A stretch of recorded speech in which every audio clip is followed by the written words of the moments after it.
आणि यानंतरची बातमी नागपूरमधून आहे। नागपूर शहरामध्ये शहीद चौक ते बडकस चौकादरम्यान तिरंगा यात्रा आयोजित करण्यात आली आहे।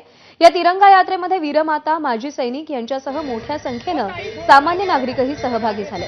भाजपचे प्रदेशाध्यक्ष चंद्रशेखर बावनकुळे यांच्यासह भाजपचे नागपूर शहर अध्यक्ष दयाशंकर तिवारी आणि मोठ्या संख्येने भाजप पदाधिकारी आणि कार्यकर्ते या तिरंगा यात्रेत सहभागी झाले।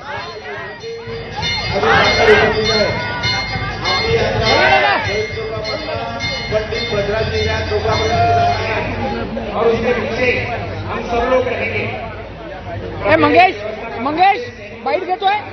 ऑपरेशन सिंधूरच्या यशानंतर देशभरात भाजपकडून विविध ठिकाणी तिरंगा रॅली काढण्यात आली। नागपूरमध्ये या तिरंगा रॅलीचं आयोजन करण्यात आलेलं आहे। शहीद चौक ते बडकस चौक दरम्यान ही तिरंगा रॅली काढण्यात आलेली आहे। या तिरंगा रॅलीत वीरमातांसह माजी सैनिक आणि मोठ्या संख्येनं सामान्य नागरिकही सहभागी झाले। भाजपचे प्रदेशाध्यक्ष चंद्रशेखर बावनकुळे यांच्यासह भाजपचे नागपूर शहर अध्यक्ष दयाशंकर तिवारी आणि मोठ्या संख्येने भाजपचे पदाधिकारी आणि कार्यकर्तेही या तिरंगा यात्रेमध्ये सहभागी झाले।